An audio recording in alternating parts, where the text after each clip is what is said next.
Boa noite, pessoal.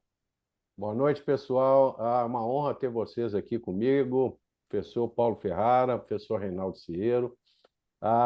Queria agradecer ao Guilherme Ferrara a honra do convite de estar falando aqui para vocês sobre indicações e contraindicações ao implante de anel de Ferrara.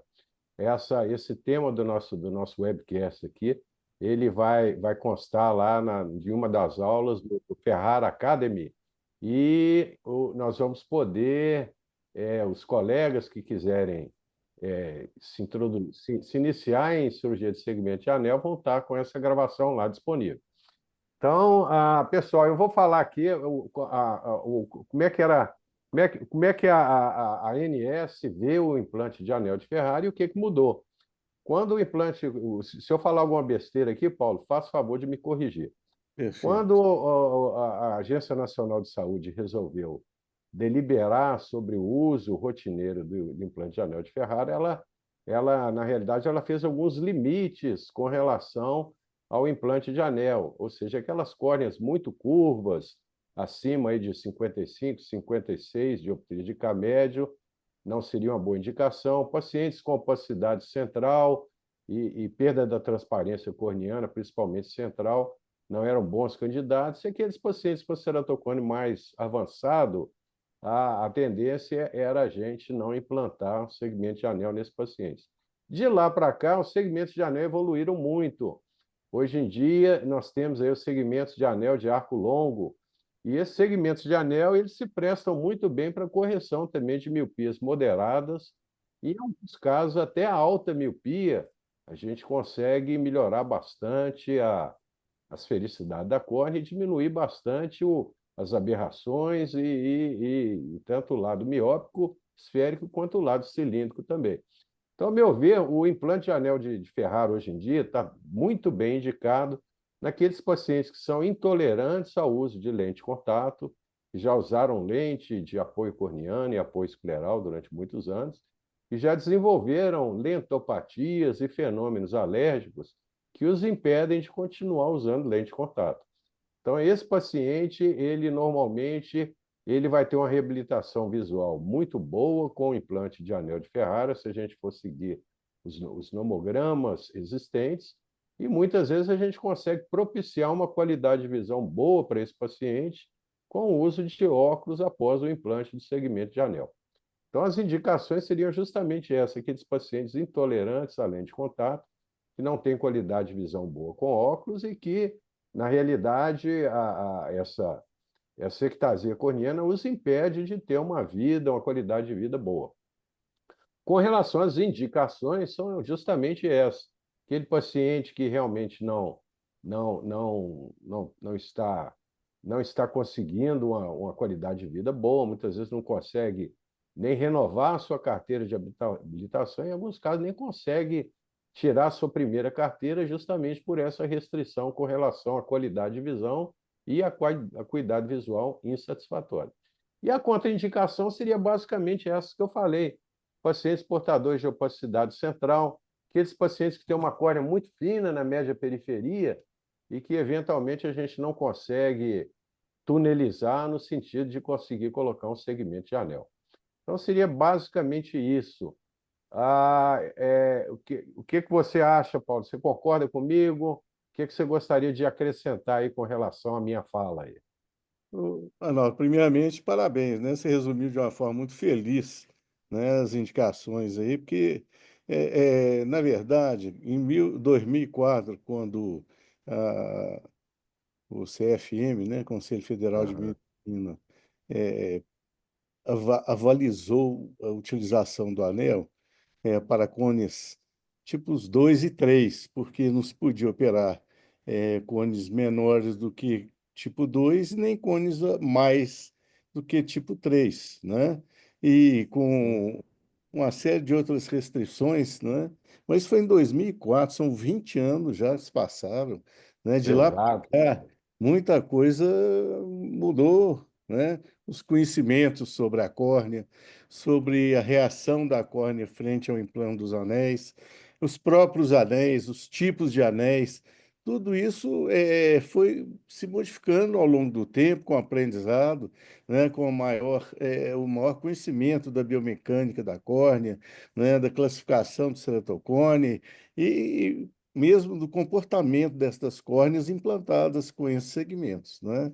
Então, hoje em dia, na verdade, são raras aquelas córneas que não podem ser recuperadas através do implante do anel, né? Eu vejo aí colegas aplicando já segmentos para córneas de 80 dioptrias, né, que tem uma espessura de 300 no ápice ou de 280, mas que ainda assim apresentam no percurso do anel uma espessura, né, que alberga, que é capaz de receber, né, anéis de 150 micras de espessura, né?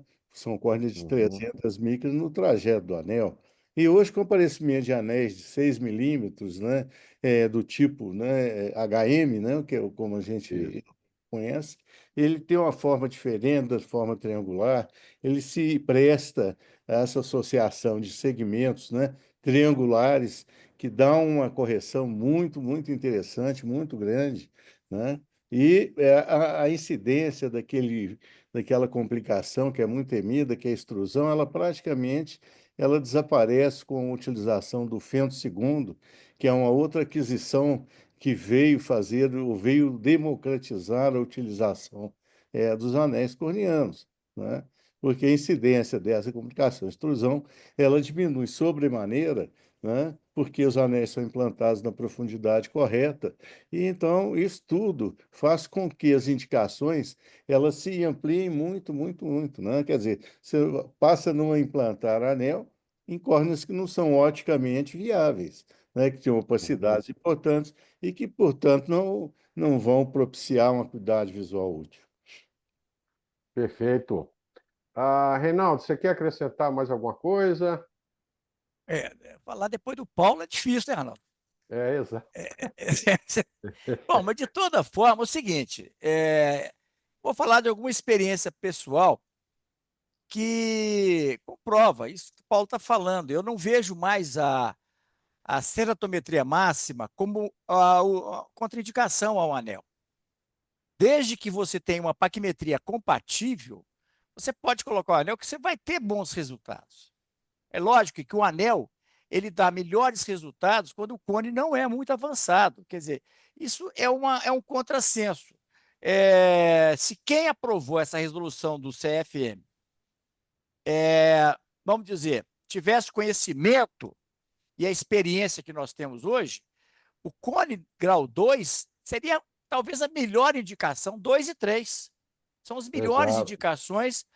Eu não gosto de falar que o anel é refrativo, mas são os melhores resultados para você reduzir a dependência de correção óptica naqueles cones que você ainda tem uma córnea que não é muito alterada.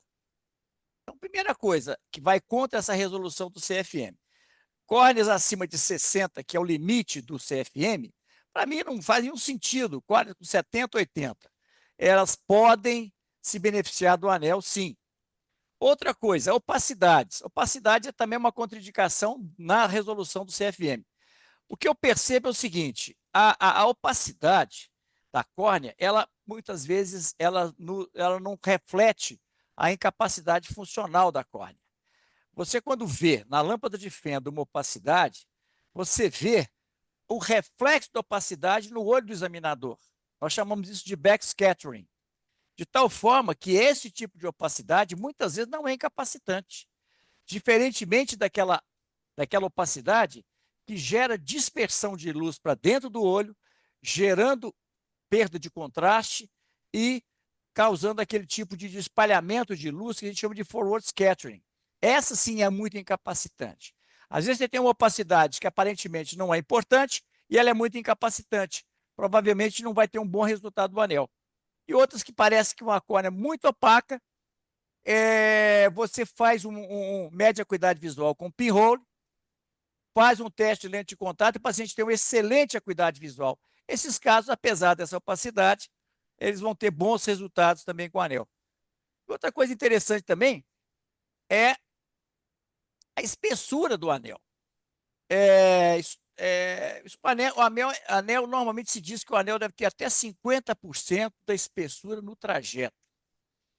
Eu tenho já há muitos anos colocado até 60% da espessura no anel e não tenho tido extrusão. Então, com fento, evidente. Com manual, não. No manual, a gente não deve ultrapassar 50%. O fento realmente facilita a técnica, democratizou o implante do anel, embora o anel, se for bem realizado numa técnica manual, ele também tem um resultado muito bom e são semelhantes. Apenas o índice de complicações com o fento que é muito menor, principalmente por aqueles anéis que são mais superficiais na técnica manual, que pode levar à extrusão e um risco maior ainda, que é de infecção. Mas eu não acho que é isso. Eu acho que o anel realmente revolucionou o tratamento do ceratocone. Eu tenho um projeto que eu quero levar para entidades políticas, que é sobre o tratamento do ceratocone como uma doença de saúde pública. E isso pode, talvez, ainda trazer um resultado melhor ainda, porque a gente sabe que o ceratocone, a prevenção é o melhor tratamento. Se você pega o ceratocone no início, o tratamento, né, principalmente da alergia, do ato de coçar, essa manobra que eu falo assim, faça essa manobra aqui, ó, aperta o osso nasal com força próximo à glabela, isso tira das pessoas a vontade de coçar. Acreditem nessa manobra, porque ela é muito útil para os pacientes. Eu faço isso há muitos anos e o resultado realmente é impressionante. Funciona melhor do que muitas vezes você ficar pingando antialérgico.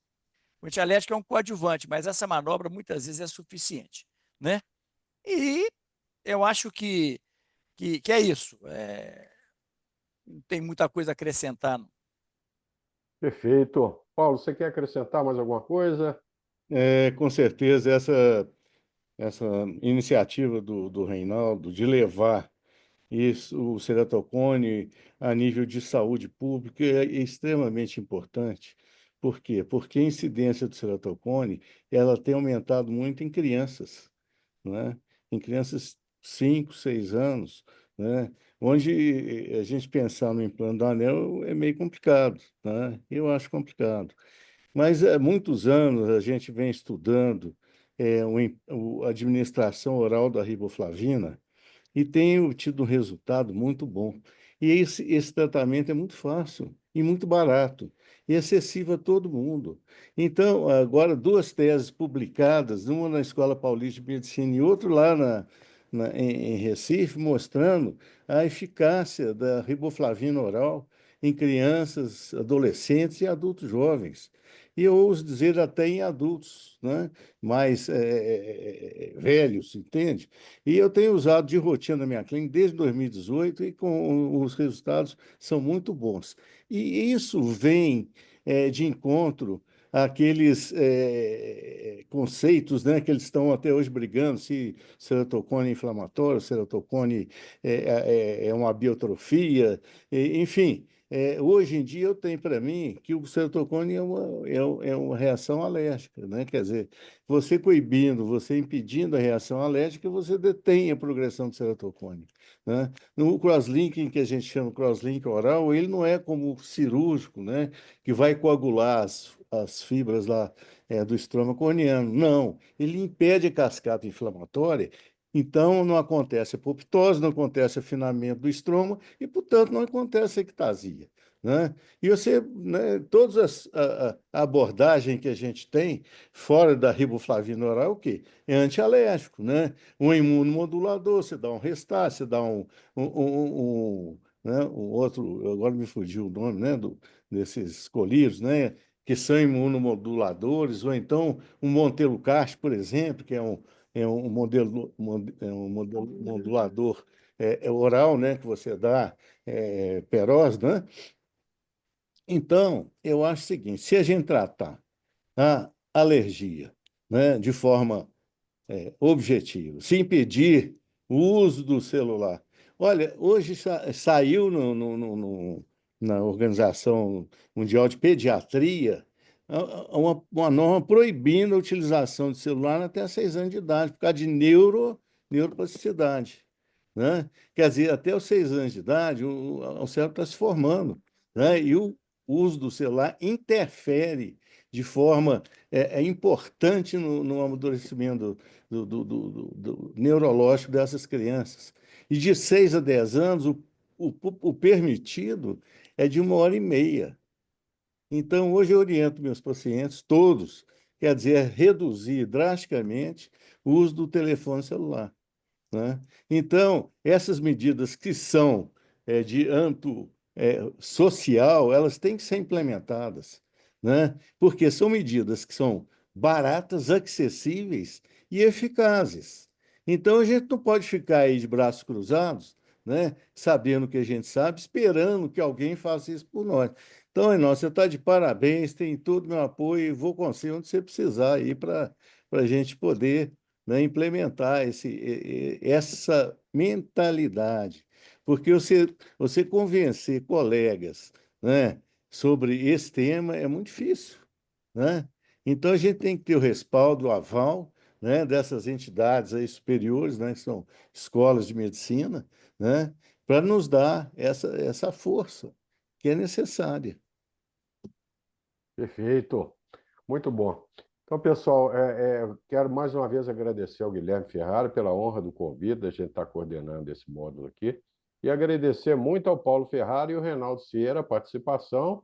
E Paulo e Guilherme, conte conosco aí nas Arnaldo, antes de você próximas aulas. terminar, Aham, Arnaldo, desculpa te interromper, mas é porque tem uma indicação de anel que eu acho aham, das mais importantes, que é aquele cone em progressão.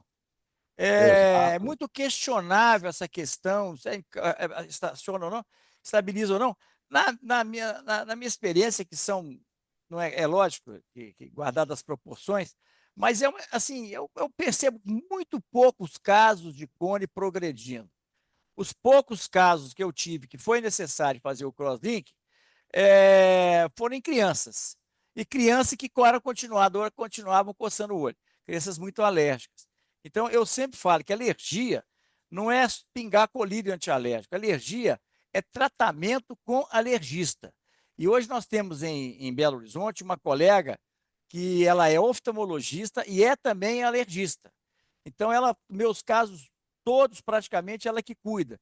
Quando um paciente que tem uma alergia que não é bem controlada, eu mando para a Mariana Senf e ela realmente faz um trabalho magnífico, porque tratar a alergia é tratar também o ambiente doméstico, o ambiente de trabalho, as condições ambientais, os hábitos da pessoa, a alimentação. E não é só pingar colírio, você tem que fazer um estudo imunológico dessas crianças para você saber de que forma é melhor você controlar. Porque é muito fácil a gente falar para o paciente para não coçar os olhos, mas o coçar os olhos, muitas vezes, é um movimento involuntário. Por isso que eu sempre oriento essa manobra, para que quando o paciente, antes que ele fique com aquela vontade, vamos dizer, incontrolável, ele já cria esse hábito de tocar no nariz, de fazer essa pressão importante sobre o osso nasal, que isso já ajuda, muitas vezes, controlar o prurido. E eu acho também, pelas evidências, que a doença é uma doença inflamatória. A gente já tem identificado metalloproteinases e outras proteínas que podem estar Endiossítonas, relacionadas proteinases, ao processo nessa inflamatório, cascata né? inflamatória É, toda, né? não, Então, olha, como é que começa o ceratocone? Ele começa na membrana basal do epitélio, né? Porque a coceira quebra a membrana basal, que libera as citocinas e produz o início dessa cascata inflamatória, né? Que provoca o prurito, que, por sua vez, lesa mais e mais células, e, portanto, leva à eliminação. Você sabe um negócio engraçado? Eu já comentei, não sei se foi com o Arnaldo. Você já reparou que todos os pacientes, ou na maioria, têm os cílios longos e grossos? Exato. são o Você quê? sabe os Cílios cílios longos e longos e grossos. grossos. Isso é Não, por causa da prostaglandina. A prostaglandina ela é produzida pelas células que estão em sofrimento, né? E é uma maneira delas se defenderem. E o olho inflamado, ele é cheio de prostaglandina. E esses pacientes com ceratocone, todos eles têm esse sinal que chama sinal de Malbran, que é os cílios longos, entendeu? Quando você olha o cílio do paciente, você já dá o diagnóstico, esse cara deve ter um ceratocone. entendeu? Por causa disso, né? Então, até o laboratório aproveitou da prostaglandina para ganhar dinheiro, né? Fez esse colírio que os pinga aí para ter esse grosso e longo, entendeu? Então, isso é outro fator, é outra coisa que é um fator que diz sobre a procedência, a etiologia inflamatória do ceratocone. Então, vamos tratar a inflamação, vamos tratar a alergia, né? E a deformidade a gente trata como? Com o anel. Não é verdade? Pronto. Perfeito. Perfeito. Muito bom. Pessoal, sensacional. Muito obrigado pela participação de vocês, viu? E uma boa noite a todos. Obrigado. Falou. Beleza. Boa Obrigado. noite. Boa noite.